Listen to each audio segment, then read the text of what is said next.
The haunted hospital loomed before me, a grim sentinel of suffering and despair. Its crumbling façade, once a place of healing, had become a mausoleum of lost souls.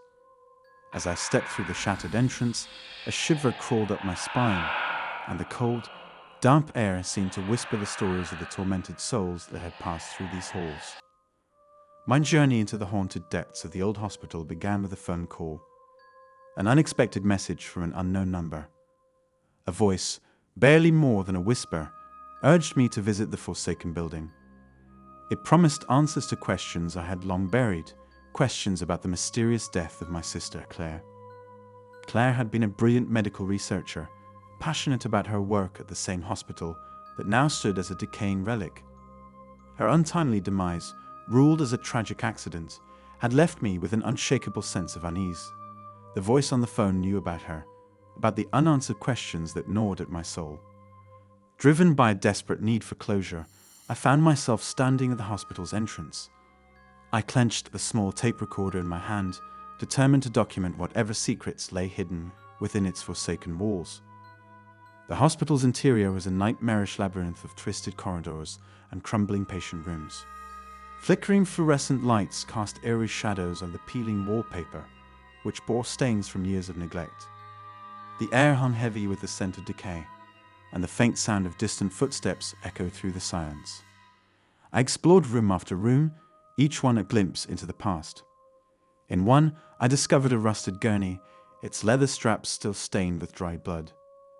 In another, a child's drawing of a smiling sun, juxtaposed against the oppressive atmosphere that permeated the hospital. As I ventured deeper into the building, the temperature dropped, and an unsettling chill settled in my bones. Whispers, faint at first, grew louder, their words indistinct but filled with anguish. I pressed on, my determination to uncover the truth overriding my fear. In the dim light of a decaying ward, I encountered my first apparition. She materialized before me, a spectral figure in a tattered hospital gown.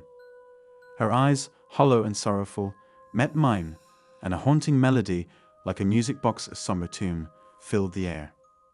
"Help me," she whispered, her voice fragile and ethereal. It didn't save us. Before I could respond, she dissolved into mist, leaving me shaken and disoriented.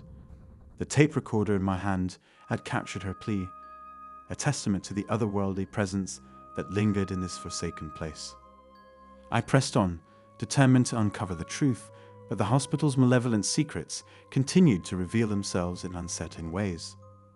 Shadows danced in the corners of my vision, and disembodied voices echoed through the corridors, their mournful wails echoing in my ears. As I delved deeper into the hospital's history, I discovered a series of sinister experiments conducted in secret. Patients had been subjected to cruel and inhumane treatments, their suffering hidden from the world. The hospital's dark legacy was a stain on the pages of medical history, and its victims cried out for justice from beyond the grave. Among the documents I uncovered was a journal, penned by a doctor whose obsession with prolonging life had led him down a path of madness. He spoke of a forbidden ritual, a ritual that promised immortality but exacted a terrible price: the souls of those who had suffered within the hospital's walls. The ritual involved the creation of a cursed artifact, a silver locket adorned with an eerie, twisted symbol. It was said to contain the trapped souls of the doctor's victims, forever bound to the hospital. Armed with this knowledge, I ventured into the hospital's basement, the heart of darkness where the ritual had taken place. There, I encountered the malevolent presence that had lured me here, an entity born of the doctor's unholy ambitions.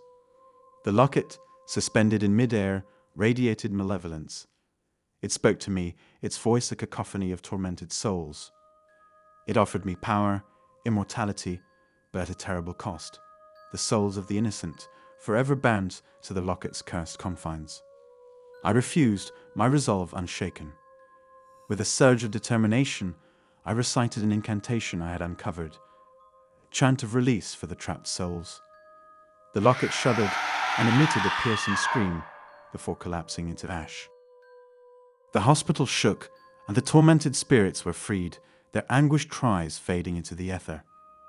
The entity that had lured me here was banished, and the hospital fell into deathly silence. With the curse broken, I left the haunted hospital behind. The weight of its dark history lifted from my shoulders.